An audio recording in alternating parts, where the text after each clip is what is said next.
안녕하세요. 부천 독서지향 회원 여러분, 오늘은 코로나로 인하여 단체 모임을 가질 수 없어 동영상으로 원포인트 레슨을 진행하게 되었습니다. 양해들 부탁드리고 다들 건강하시길 바랍니다. 저는 부천 독서지향 김은태입니다. 지금부터 우리집 재테크를 부탁해 원포인트 레슨을 시작하겠습니다. 예, 우리집 재테크를 부탁해. 작가는 이지영 작가입니다. 이지영 작가는 SK 커뮤니케이션스 금융팀장으로 근무를 했었고, 생활경제 3당사, 신계점 동관리 사이트 머니네비의 운영자이기도 합니다. 저서는 심리계좌, 가난한 싱글을 위한 나라는 없다 등이 있습니다. 이 책은 총 5장으로 구성되어 있는데요. 1장 돈 생각을 안 해야 돈이 모인다. 2장 숫자를 알아야 부가 보인다. 3장 우리집 손익계산서 재무상태표 쓰기. 4장 돈 잘 쓰는 게 아끼는 것이다. 5장 골치 아플 일 없는 실전 투자가 되겠습니다.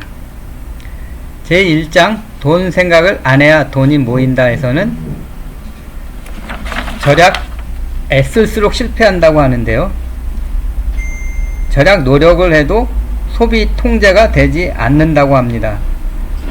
참고 절제하면 스트레스 호르몬인 코르티솔이 분비되고,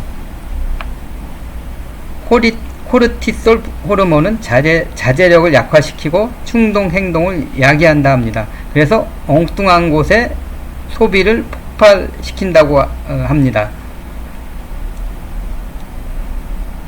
똑똑한 사람이 어리석은 행동을 하는 이유에서 데니얼 카너만은 생각에 관한 생각이라는 책에서 머릿속에는 두 가지 시스템이 존재한다 하고 있습니다. 시스템 1은 무의식이고 시스템 2는 이성인데, 시스템 1 무의식 같은 경우에는 에너지 소모가 적어서 인간 행동의 90% 이상은 무의식에 의해서 지배를 받는다고 합니다. 예를 들어서 클래식을 들으면 비싼 물건을 사고, 똑똑해도 미끼 상품을 피할 수 없고, 초콜릿 향을 맡으면 음식책을 살 수밖에 없다. 이런 예들이 있습니다.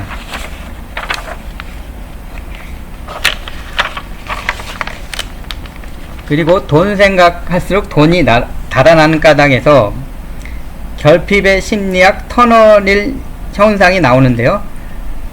우리가 터널 안에 들어가면 빛을 발하는 출입구만 보일 뿐 다른 것은 시야에서 지워진다고 합니다. 사고의 터널에서는 한 가지 생각, 목표 집중하면 다른 일은 망각하고 무시하고 억제된다고 합니다. 돈 생각의 터널링에서도 마찬가지로 돈 생각을 하면 할수록 사고의 대폭이 줄어든다고 합니다.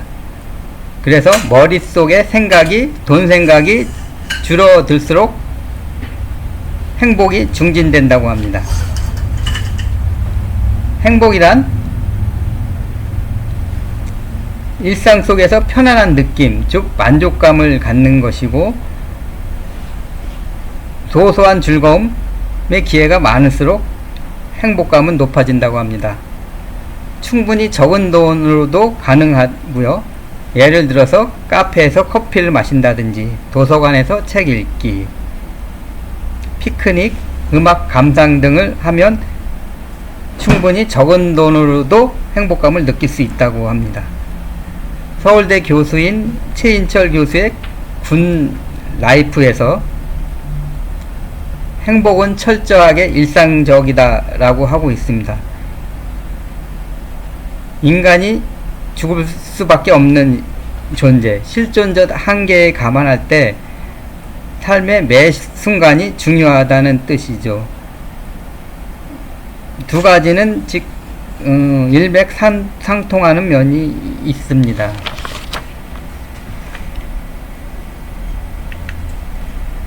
돈 생각을 할수록 돈이 달아나는 까다.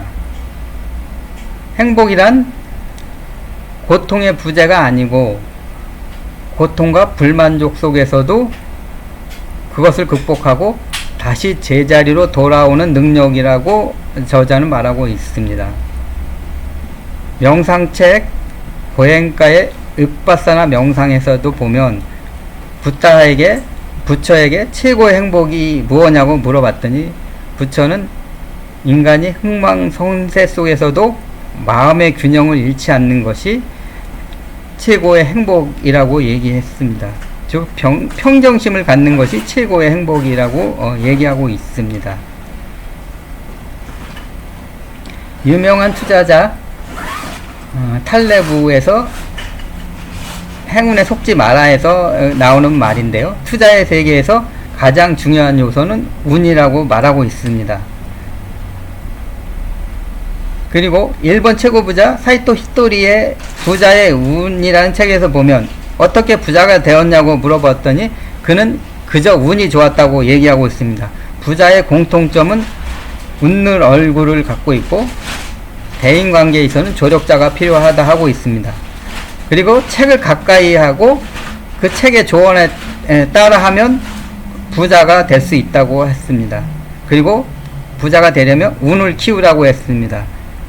시기와 그릇을 키워야 한다라고 하고 있습니다. 장마에 빗물을 담을 수 있는 그릇을 크게 키우면 많이 담을 수 있다고 합니다. 컵을 준비하면 컵에 들어가는 양의 물만큼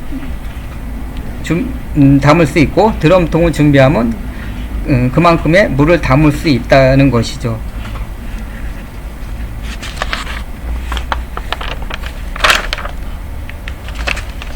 이 장 숫자를 알아야 부가 보인다에서는 불확실한 미래를 헤쳐가는 확실한 의사결정의 근거는 숫자다라고 얘기하고 있습니다.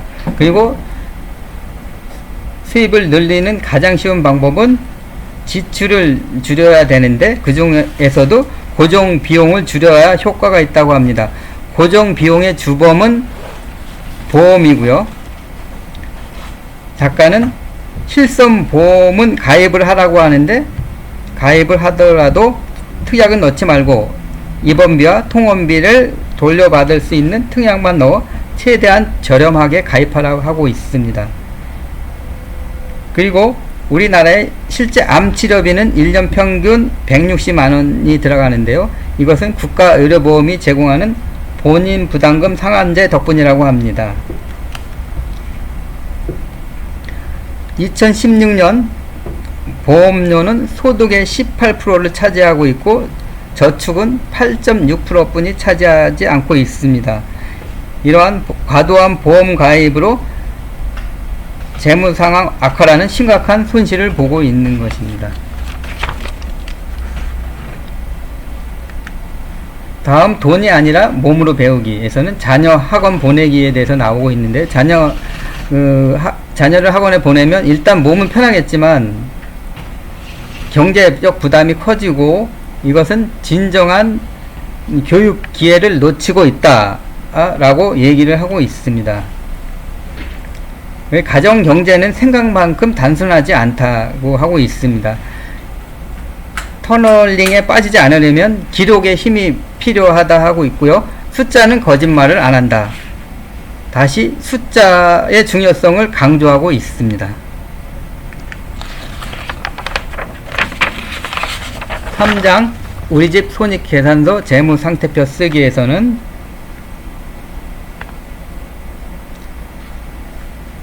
수익률이 가장 높은 자산은 부동산이다 라고 얘기하고 있는데요. 그 중에서 가장 중요한 것은 투자 수익률이 아니라 투자 원금이라고 합니다. 돈을 많이 불리려면 원금이 커야 한다는 것이죠. 2001년에서 2017년까지 분석을 해보니까 부동산 장기 투자가 다른 어떤 투자보다도 더 많은 돈을 벌어줬다고 합니다. 하지만 부동산도 다른 자산과 같이 등락을 가진 자산이기 때문에 시기를 잘못 만나 투자하면 하락기에 투자하면 원금을 손해볼 수 있다고 합니다. 집 사야 할까 말아야 할까에서는 집은 투자 수단이 아니라 거주용 집 한 채는 필수제라고 합니다. 월세로 주거비 부담이 늘어나는 상황이라면 적절한 수준의 대출을 받아서 집 마련을 하는 것은 충분히 합리적이라는 것이죠. 그리고 신용대출은 어쩔 수 없는 상황이라면 딱 필요한 만큼만 대출 받은 후 매달 원금을 상환하라고 합니다. 이것이 부채에 대한 올바른 태도라 하고 있습니다. 부채가 우리에게서 빼앗아가는 것들은 경제적 손실이 있고 심리적 위축이 있습니다. 그리고 노동 의욕을 상실하고 지적 능력을 저하시킵니다. 그리고 일상의 행복을 저해하고 있습니다. 12개월 할부로 해외여행 갔다 오면 12개월 할부 빚을 갚는 12개월은 12개월이 아니라 그 이상 길게 느껴진다는 것이죠.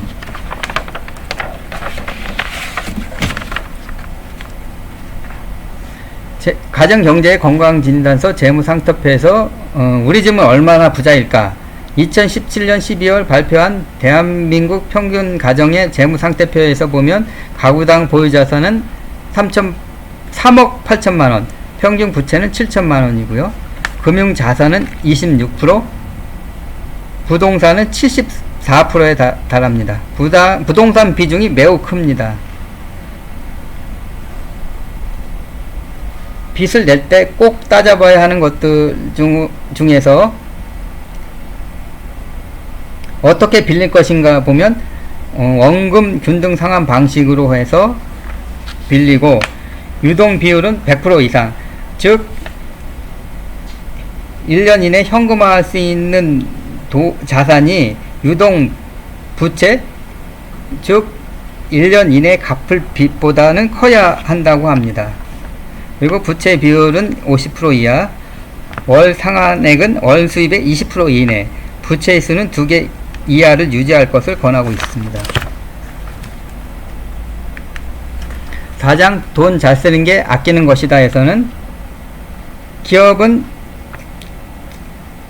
이익을 남기는 것이 존재 이유이자 목표이고요. 가족은 구성원의 욕구 충족을 위해서 적절한 소비 활동을 해주어야 한다고 합니다. 최소한 이익과 가처분 소득은 플러스를 유지하는 게 과제, 관건이라고 할 수 있습니다.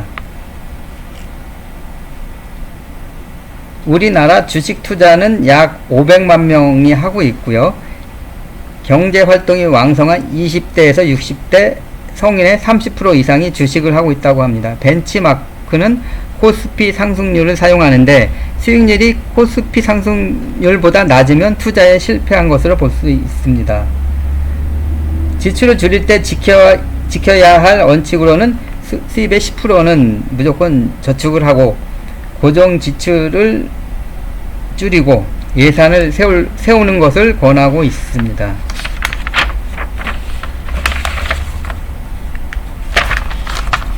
그리고 고통 없이 지출 줄이는 법에서는 쇼핑 안 보고 홈쇼핑 안 보고 쇼핑 앱 지우기, 그리고 단골 가게 만들기. 단골 가게 만들기는 소비 통제 효과가 있다고 합니다. 그리고 대형마트보단 동네 슈퍼 이용하기. 분명히 마트에 한 달만 안 가도 생활비가 확 줄어든다는 사실입니다.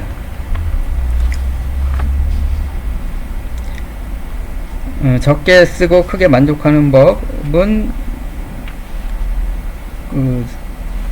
서면으로 가름하고요. 그 다음 장 골치 아픈 일 없는 실전 투자로 넘어가겠습니다. 중간쯤 보면 전문가를 활용하라고 그들도 투자에 실패한다 해서 보면 펀드의 종류를 두 가지로 나누고 있는데요. 인덱스 펀드와 액티브 펀드. 인덱스 펀드는 주가 지수 추종하는 펀드이고요. 액티브 펀드는 펀드 매니저가 투자 종목을 선택해서 투자하는 펀드입니다. 대부분의 액티브 펀드가 지수 상승률을 넘지 못하고 있다고 합니다. 그리고 액티브 펀드의 수수료는 인덱스 펀드의 두세 배에 달한다고 합니다. 액티브 펀드 같은 경우에 수수료는 높지만 수익률은 그다지 높지 않다고 합니다. 워렌 버핏도 그 아내에게 인덱스 펀드를 투자할 것을 조언해주고 있습니다. 우량 종목에 장기 투자하라고 해서는 우량주를 10년 투자해보니 연 수익률이 2.8%에 불과했다고 합니다. 3년 투자했을 경우 연 8%로 가장 우수한 수익률을 보였는데요. 우량주를 장기 투자한다고 수익률이 보장되지는 않는다고 합니다.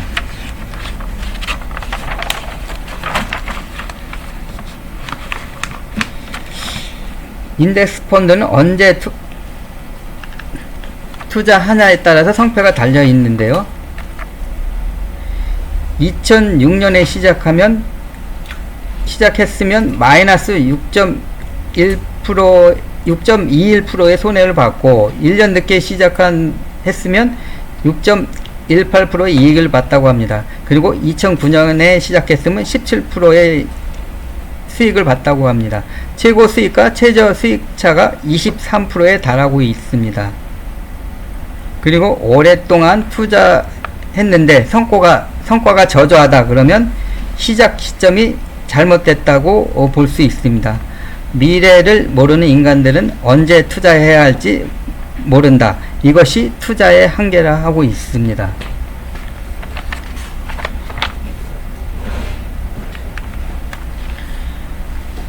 자격부터 갖추고 투자하라. 여기에서는 돈관리 시스템을 갖춰라 하고 있습니다. 지출 통장과 비상금 통장을 갖춰라 하고 있고요. 투자 안정망을 구축하라 합니다. 모은 돈 통장은 정해진 금액을 반드시 채우라 하고 있습니다. 기대 수익률은 낮추고 중요한 건 수익률이 아니라 원금 손실 가능성을 낮추라는 것입니다. 그리고 투자 종목이 적을수록 위험하다 합니다. 미국 등 시장에 1975년에서 2011년 주식 수익률을 분석해 보니까 18개에서 30개 종목을 매수할 경우에 위험이 90%나 제거됐다고 합니다. 한 산업군에서 고르는 것은 분산 투자가 아니라는 결론이 도출되고 있습니다. 그리고 수익률을 높이는 방법은 현금과 주식 비율을 5대5로 맞추라고 하고 있습니다.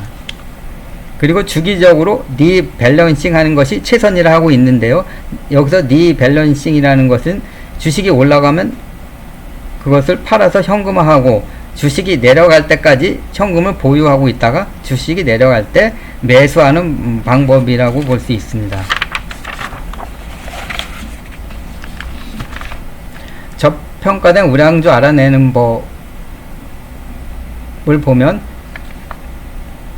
PBR 수치가 낮으면 수익률이 높다 얘기하고 있는데요. 즉 기업의 자산 가치가 저평가된 기업을 고르면 수익률이 높다고 볼 수 있습니다. PER과 PBR을 알아내는 법은 네이버 금융에서 찾아보면 되는데 주의할 점은 실적 반영이 늦다는 것입니다. 네이버 주식 창의 실적은 공시 후 한 10일 정도가 걸리기 때문에 현실을 반영하지 않을 수도 있어서 주의를 요합니다. 그리고 저 PER이면서 저 PBR인 종목에 투자하면 한 가지 적용할 때보다 수익률이 높아진다 하고 있습니다. 그리고 퀀트 투자, 수치 분석 투자 같은 경우에 기대 수익률은 시장 금리에서 2에서 3% 플러스 하는 게 좋다 하고 있고요.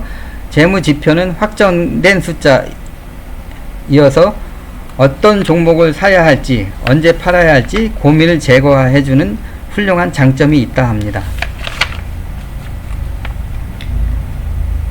이상으로 우리집 재테크를 부탁해 책 설명을 마치고 제가 읽은 다른 재테크 서적에 관한 이야기를 해드리겠습니다. 우선 보도 셰퍼의 돈이라는 책인데요. 유럽의 유명한 투자자이고 저술가입니다. 그는 기적을 불러일으키기 위해 꼭 필요한 4가지를 얘기하고 있습니다. 책 읽기와 자기만의 성공 일지 쓰기, 세미나 참석하기, 모범 찾기. 개와 한 침대를 써서 얻는 것은 벼룩뿐이다 라고 얘기하고 있습니다. 즉 모범이 되고 배움을 줄 수 있는 사람과 만나라는 것이죠. 두 번째, 기적을 일으키려면 용기가 필요하다 에서는 대나무 농부는 씨를 뿌리고 거름을 잘 준 다음 덮어준다. 그리고 4년 동안 물을 준다고 합니다. 4년이 지나갈 무렵 씨는 땅을 뚫고 올라와서 그리고 90일 만에 20m가 넘게 자란다고 합니다. 4년 동안 싹이 살아있다 확신할 수는 없지만 믿음을 갖고 꾸준히 물을 주면, 꾸준히 투자하면 큰 성과를 맛볼 수 있다라는 것이죠. 그리고 또 다른 책, 이웃집, 워런 버핏 수평의 투자 일기에서 보면 주식을 매수할 때 유의사항 몇 가지가 있습니다.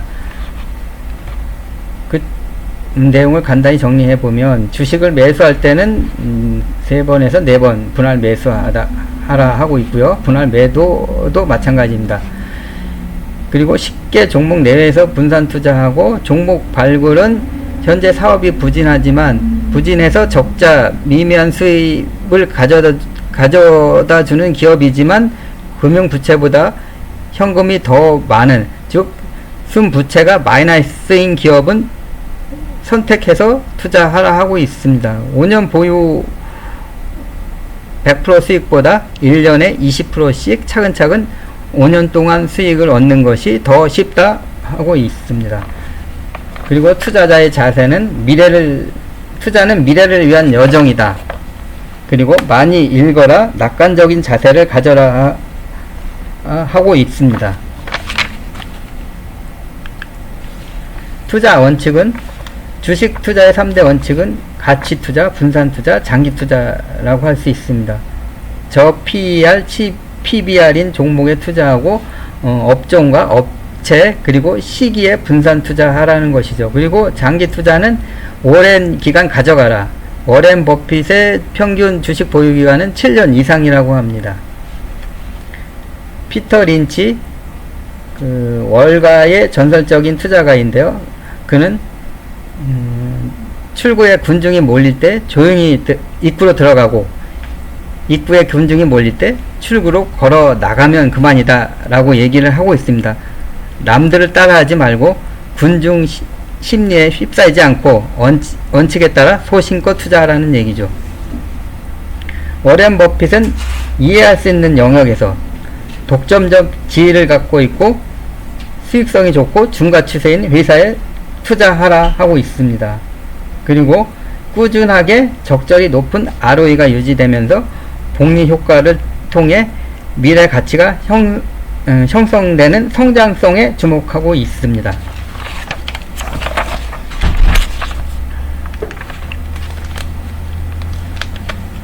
다음은 실전 투자로 제가 3가지 종목을 선택해 봤는데요. 첫 번째, 코스피 종목의 SJM 이라는 회사입니다. 자동차 부품 회사이고요. 두 번째, 코스피 종목의 DCM이라는 회사인데 특수 강판을 제조하고 있습니다. 그리고 세 번째, 프로텍이라는 업체인데요. 반도체 장비 회사입니다. 회사의 시가총액은 한 500억에서 2천억 되는 중소 규모의 회사들입니다. 여기서 가장 중요하게 볼 것들은 아까도 얘기했지만 순부채가 마이너스인 기업, 마이너스가 클수록 회사에 보유한 현금성 자산이 많은 기업들인데요. 즉 현금 부자인 기업들입니다. 그래서 이런 기업들은 쉽게 망하지는 않을 것입니다. 그리고 아까 워렌 버핏이 얘기했지만 꾸준히 ROE가 높은 수준을 유지하는 기업, 여기서 보면 프로텍 같은 경우에 18%를 유지하고 있습니다. 그리고 ROIC라고 해서 투하자본 수익률인데요. 이거는 그 회사를 운영하기 위해서 투하한 자본에 대한 수익률이 얼마나 높으냐, 즉 얼마나 회사를 효율적으로 운영했냐, 그것을 나타내는 지표가 되겠습니다. DCM이 29.6%를 차지하고 있습니다. 그래서 매우 높은 수준의 ROIC를 유지하고 있고요. 그리고 자기 주식을 많이 갖고 있는 기업, 꾸준히 배당을 많이 주는 기업이 좋은 회사라고, 좋은 기업이라고 볼 수 있습니다. 저 실전 투자 같은 경우에는 저의 개인적인 견해가 많이 들어가 있기 때문에 참고만 하시고, 이것을 실질적으로 따라가는 거는 좀 더 연구와 보완이 필요합니다. 너무 쉽게 투자를 따라 하시지는 말았으면 좋겠습니다. 되게 어려운 일입니다.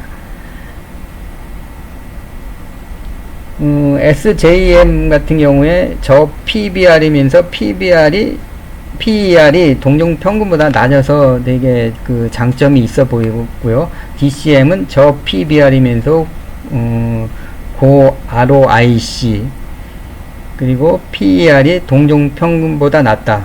그리고 자사주 비율이 높다. 고배당, 이런 장점이 있습니다. 프로텍은 이익률이 높다.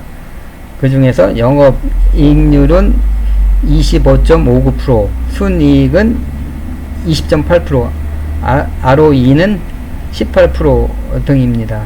그리고 자사주를 갖고 있어서 좋은 기업으로 보여집니다. 제가 이 기업체를 조사한 게 2월 18일 기준인데요. 코로나로 인해서 2월 28일 날 보니까 주가가 많이 떨어져 있었습니다. 그리고 코스피와 코스닥도 주가가 많이 떨어졌는데요. 코스피는 마이너스 한 10% 정도, 코스닥은 10.5% 떨어졌습니다.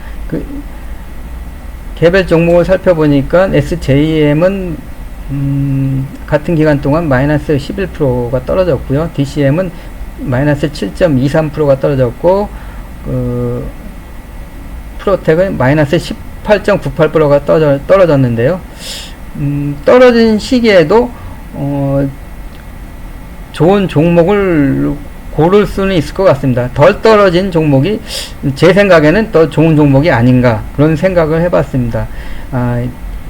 이 세 종목은 저의 개인적인 투자 견해를 나타낸 거고요. 이것이 시장에서 실질적으로 커다란 수익률을 나타내 줄 것이다, 보여줄 것이다 하고 단언하기는 힘듭니다. 투자에 참고만 하셨으면 좋겠습니다. 저는 우리 집 재테크를 읽으면서 크게 몇 가지를 느낀 점이 있는데요. 첫 번째는 확실한 의사결정의 근거는 숫자라는 것이죠. 그리고 숫자에 기반한 투자를 해야 되겠다는 생각이 들었습니다. 두 번째, 투자 세계에서 중요한 것은 투자 수익률이 아니라 투자 원금을 지키는 것. 지금 같은 경제가 어려운 상황에서는 진짜 투자 원금을 지키는 것도 진짜 어려운 일입니다. 그리고 부동산과 주식 두 가지 마찬가지로 투자에서는 진입 시점이 중요하다는 것을 느꼈습니다. 그리고 투자 원금 수익률로는 주식이 좀 얼등한 면이 있지만, 그래도 돈은 강남 아파트가 더 벌었다, 이 사실을 염두에 두고 투자하는데 참고해야 되겠다 하는 생각이 들었습니다. 이상으로 저의 원포인트 레슨을 마치겠습니다. 긴 시간 경청해 주셔서 감사합니다.